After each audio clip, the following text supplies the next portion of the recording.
This is VOA News. I'm Diane Roberts. A senior ECOWAS official told West African army generals that the bloc is ready to intervene militarily in Niger if a coup there is not reversed. Edward Baran reports from Reuters.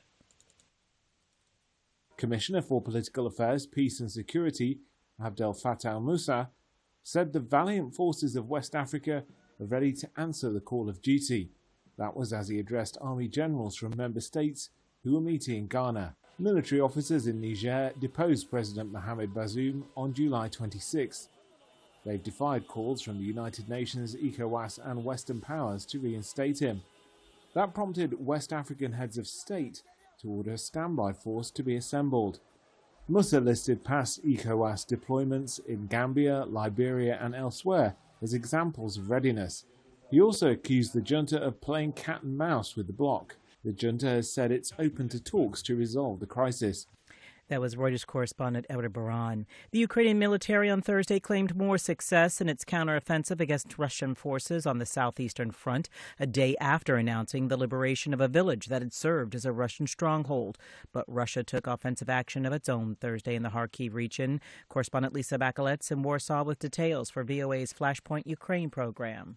As the governor of the Kharkiv region told in his telegram, Alexei Negubov, shelling began in the morning around 7 o'clock local time. The Russian army shelled several villages. One woman was killed, another was wounded by shrapnel.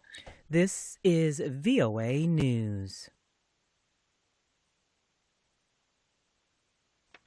U.S. President Joe Biden vowed on Thursday that the U.S. federal government would remain committed to the people of Maui as they recover, rebuild, and grieve in the wake of wildfires that destroyed the town of Lahaina and killed at least 110 people. VOA's Jeff Custer has more. In a brief video aired on the U.S. ABC television network news program Good Morning America, Biden said the U.S. government has already taken immediate action, sending hundreds of emergency personnel, thousands of meals and supplies to the devastated tourist resort town where some 2,200 buildings were destroyed. During his remarks, Biden highlighted the efforts of first responders, many of whum have been personally affected by the wildfires. Biden and First Lady Jill Biden will travel to Hawaii Monday to survey the devastation and meet with first responders, survivors, and federal, state, and local officials. Jeff Custer, VOA News, Washington. The northern Canadian city of Yellowknife faces an evacuation order due to wildfires.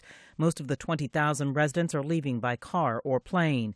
Air Canada said it's capping fares and adding flights on Thursday from Yellowknife as social media users complain of soaring prices by multiple carriers. Air Canada denied price gouging. Canadian fire crews continued battling the wildfires Thursday to keep them from reaching Yellowknife. The fire was within 16 kilometers of the northern edge of the city. Yellowknife's mayor said people should evacuate by noon Friday. Dozens of people are dead or missing following an attempt to migrate from Senegal to Spain by sea. AP correspondent Charles de Ledesma has more.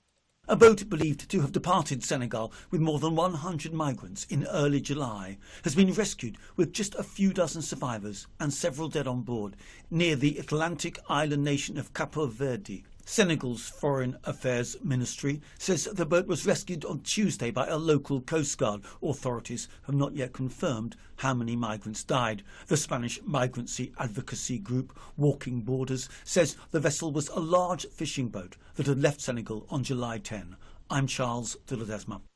The United States on Wednesday imposed sanctions on 3 entities it accused of being tied to arms deals between North Korea and Russia as Washington cracks down on those seeking to support Russia's war in Ukraine. The U.S. Treasury Department in a statement said that Russia has increasingly been forced to turn to North Korea and other allies to sustain its war in Ukraine as it expends munitions and loses heavy equipment on the battlefield. For pictures, videos, stories, and more, follow The Voice of America on Twitter, Facebook, Instagram, and YouTube. From Washington, I'm Diane Roberts, VOA News.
Thank you for watching. Can you do me a favor? Please leave a comment in the comments section below. That would really help. Thank you, and see you again soon.